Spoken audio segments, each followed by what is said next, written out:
Hi, I'm Debra Meiburg and I'm with James Healy of Dog Point Winery, which is based in Marlborough, New Zealand. James is a partner with Ivan Sutherland. Ivan handles the viticulture and James handles the enology or the winemaking. Now, James, your Sauvignon Blanc is so different from the classic New Zealand model. I know you make a standard style of Sauvignon Blanc, but you also make something that's so different. You call it Section 94. You don't even put Sauvignon Blanc on the label. And it's so different, it brings to mind Dr. Spock in Star Trek, who says, it's Sauvignon Blanc, Jim, but not as we know it. Why did you go down that path? Well, Ivan and I, whilst we realise that Marlborough has really become a style that's been recognised internationally, what we're trying to do with that wine is we're trying to just make our own expression of Sauvignon Blanc. Okay, and we don't follow any particular set of rules except things that we know would suit that vineyard.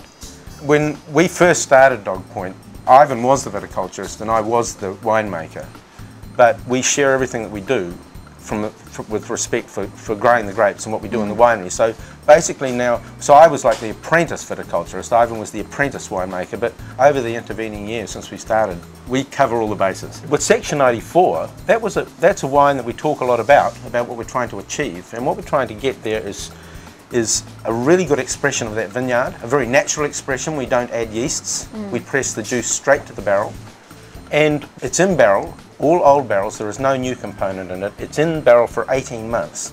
And what we're trying to do is we're trying to get an evolved expression of the fruit, and we're trying to bring as much yeast character into the wine as we can, without it being overly influenced by oak itself. So you could compare it with something that maybe they would do in the Upper Loire, or you could maybe have a look at Bordeaux. But the style probably lies, in our opinion, probably somewhere in between. It doesn't look overly like anything from Louis Fumé, for example, and it doesn't look extremely like something from Bordeaux either. Bordeaux. But there are elements of both there. The Bordeaux wines tend to have more herbaceousness. That doesn't have a great deal of herbaceousness. When you recommend your wines, you seem to come up with very original combinations, spiced garlic, slow-cooked beef. And I was very surprised to see your gorgeous Chardonnay was recommended to be drunk with whitebait fritters. Oh, yeah. So what is your favorite dish to cook, and what's your favorite wine to make? Probably, well, favorite wine to make, Pinot Noir without a doubt.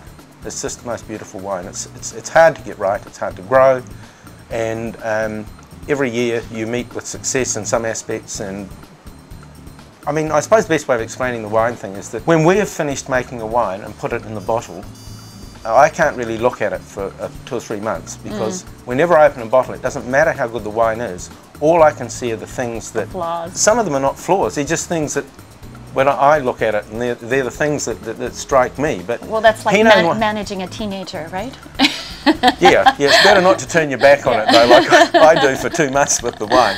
But Pinot Noir without a doubt, because it makes the most beautiful wine. It doesn't have to be big to be beautiful, it doesn't have to be anything, but it has to have true Pinot character. And New Zealand is a great country for growing Pinot. Marlborough has a very good climate and very good soils for that.